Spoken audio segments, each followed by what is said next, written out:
Stop.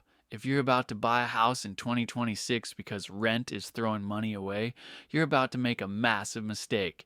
There's a simple rule that tells you exactly when buying makes sense and when it doesn't, but real estate agents will never tell you about it because it kills half their deals. Look, I get it. Everyone and their mom has told you that renting is just burning cash. Your parents probably said it. That one friend who bought a condo in 2019 definitely said it. Even your barber probably has an opinion on this. But here's the thing, in 2026, the math has completely changed. Interest rates aren't what they used to be. Home prices have gone absolutely crazy in most markets. And that old advice about buying being better than renting, it doesn't apply the same way anymore. Today, I'm going to show you the exact calculation that will tell you whether buying or renting makes more sense for you right now.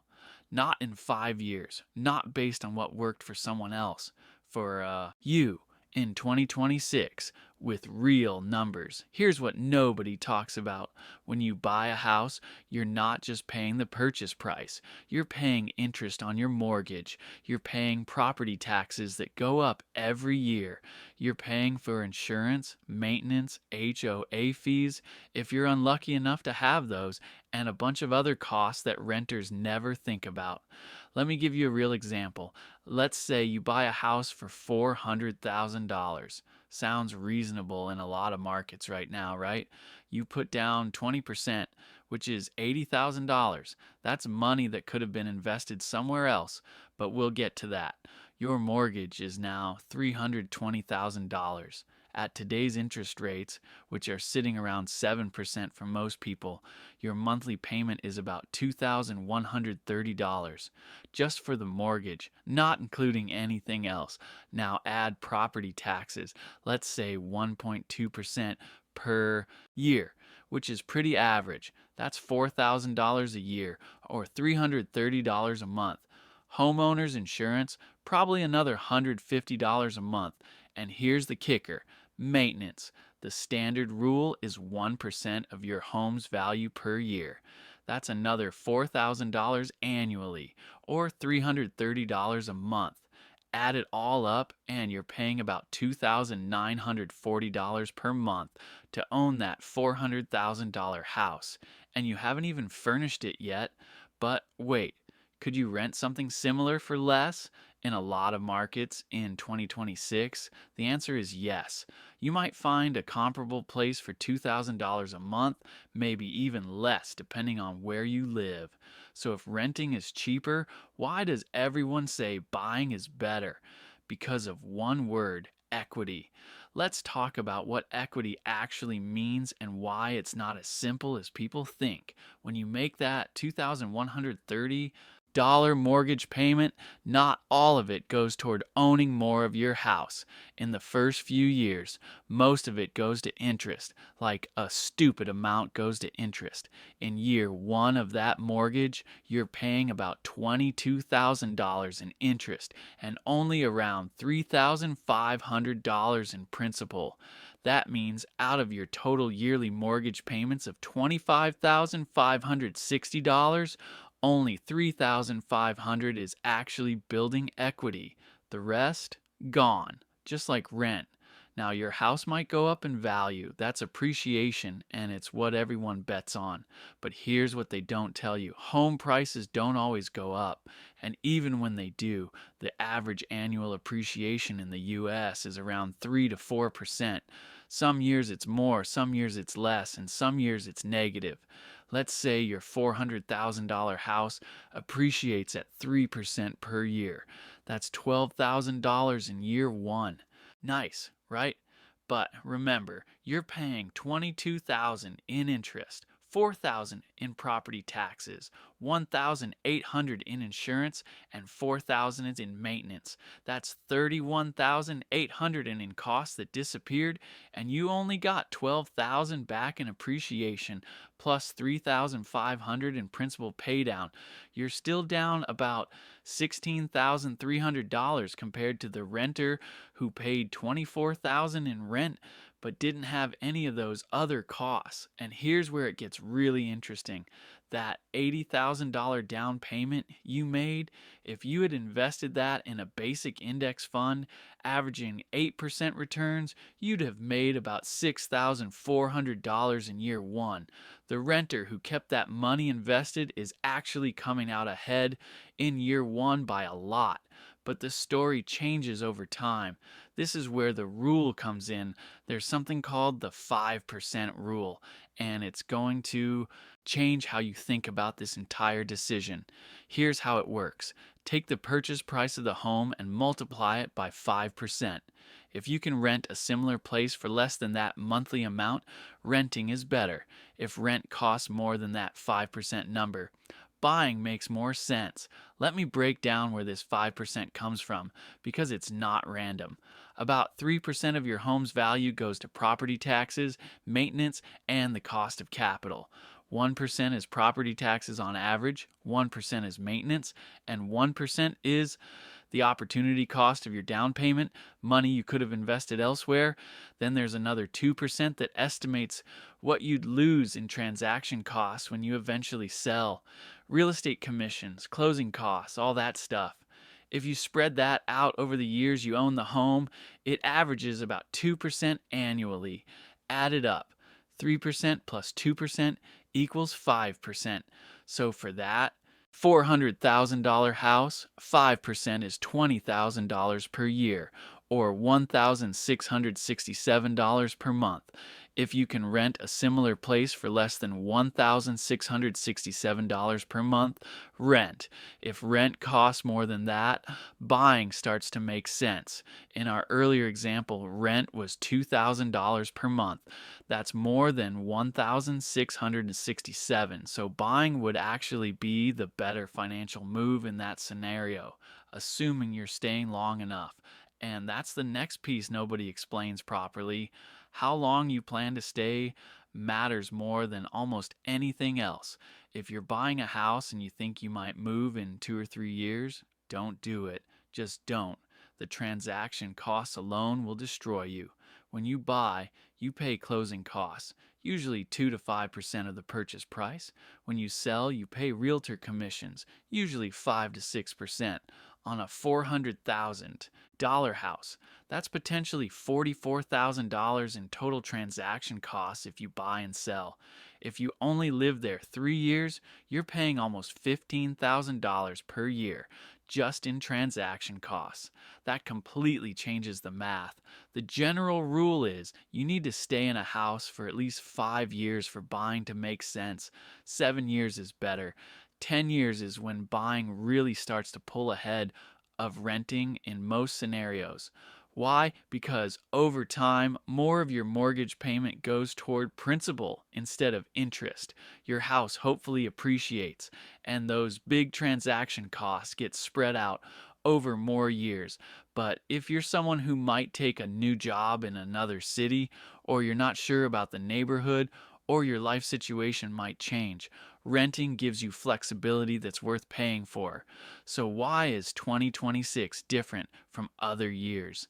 A few reasons. First, mortgage rates are still high compared to the past decade. People who bought houses in 2020 or 2021 got rates under 3%. Today you're lucky to get under 7%. That difference is massive. On a $320,000 loan, the difference between 3% and 7% is about $900 per month. That's almost $11,000 per year, just in extra interest. Second, home prices in many markets are at all-time highs. When prices are elevated and interest rates are high, that's usually not the best time to buy. You're paying peak prices with expensive money.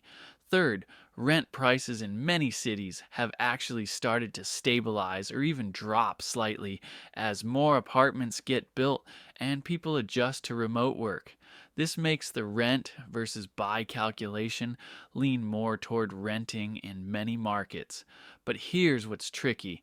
If you wait for the perfect time, you might wait forever.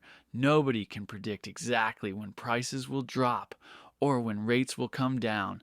Forget everything everyone has told you and do this calculation for your specific situation. Find a house you'd want to buy and write down the price. Then find a rental that's similar and write down the monthly rent. Calculate what your monthly cost would be as a homeowner: mortgage payment, property taxes, insurance, maintenance, HOA if applicable. Don't forget maintenance. It's real and it adds up. Now apply the 5% rule. Take the purchase price, multiply by 0.05, divide by 12. That's your monthly break-even number. If your rent is below that number, renting is probably better unless you're planning to stay more than 7 to 10 years and you believe the market will appreciate well. If your rent is above that number, buying starts to look good, especially if you're planning to stay at least 5 years. But also factor in your life. Are you settled in your career?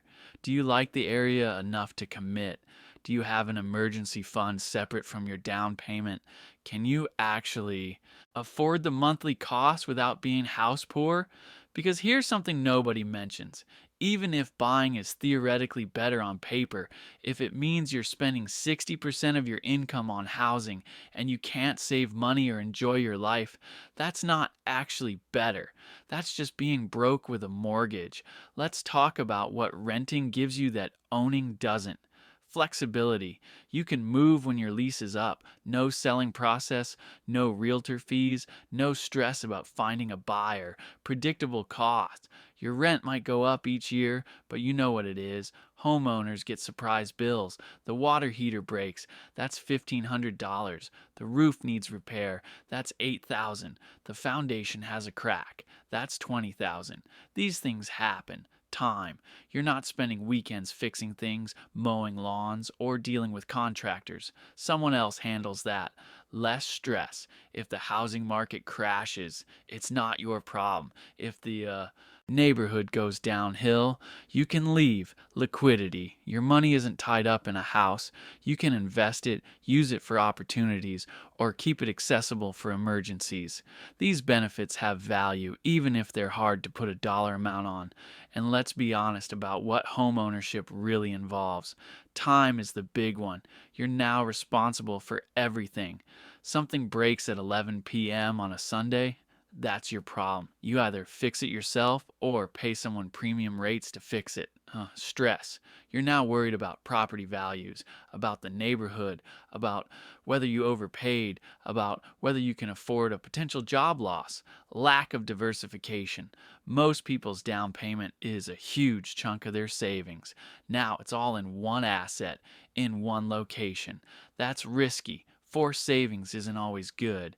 Yeah, your mortgage forces you to build equity, but what if you could have made better returns investing that money elsewhere? Or what if you need that money for an emergency and now it's locked in your house?